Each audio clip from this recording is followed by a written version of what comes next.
कहते हैं, अरे निषाद राज इधर उधर देखना बंद करो, काल कर्म और स्वयं को देखो और सोचो। ये सब ईश्वर प्रेरित हो रहा है। ईश्वर का आश्रय लेने पर घटनाक्रम विराम ले लेगा। ये बात हम लोग नहीं समझते।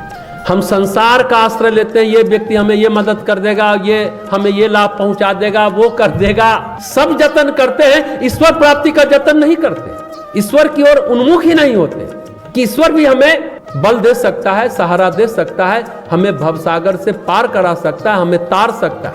ध्यान में हम लोग को आती नहीं पहले, अच्छा ये संकट है, चलो उससे मिल लेते, शायद वो दूर कर दे। भगवान को याद ही नहीं करते। ये बहुत विडंबना है हम लोग के जीवन में, बहुत बड़ी विडंबना है। ईश्वर आश्रय लेने पर घटनाक्रम विराम ले लेता है। हमारे आपके जीवन में केवल प्रभु प्रेम रहेगा, भक्त भगवान ही केवल बचेंगे, फिर बात बनती चली जाएगी, फिर जीवन सार्थक होता चला जाता है। लीला कर प्रभु यही बताने समझाने आए हैं। ये लक्ष्मण जी निषाद जी को कह रहे हैं। जो घटनाक्रम हुआ, भगवान राम दुखी नहीं है, क्योंकि वो जानते हैं कि लीला है। अभी भी माता कैकेयी को माता ही मानते हैं और उनके प्रति और अनुग्रह व्यक्त करते हैं, अनुग्रही हैं कि माता कैकेयी मेरे दैवी कार्य में सहायक बनी। ये घटनाक्रमों की श्रृंखला है। लक्ष्मण जी जीवन का प्रबोध निषाद राज को करते हैं। वनवास की पहली रात है ये, और इस रात में लक्ष्मण जी जीवन का तत्व देते हैं।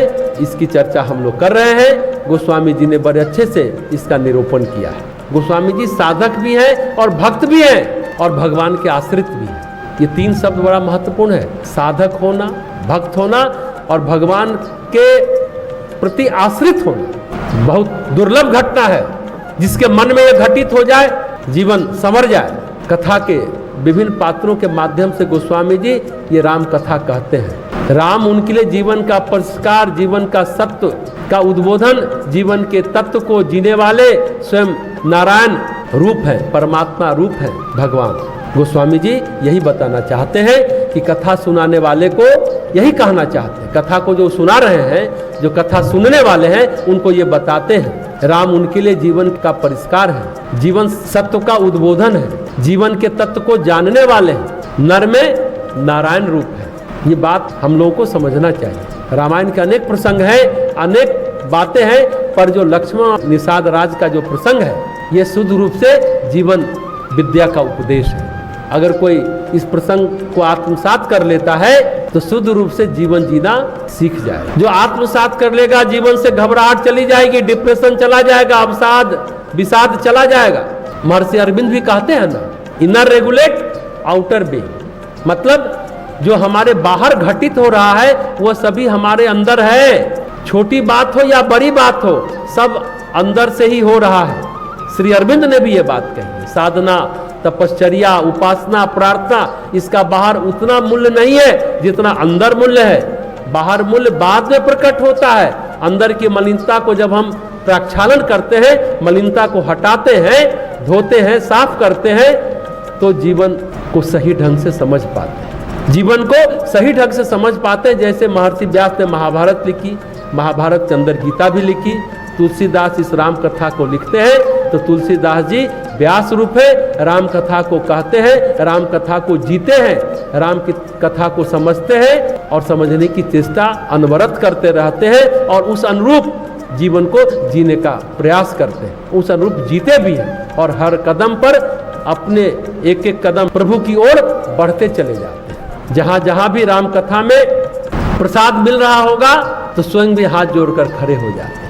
महाराज मैं भी हूँ, मेरा भी ध्यान रखिएगा, मुझे भी आप अपनी कृपा दीजिएगा, अपना प्रसाद दीजिएगा। प्रसाद मतलब तो कृपा ही होती है ना।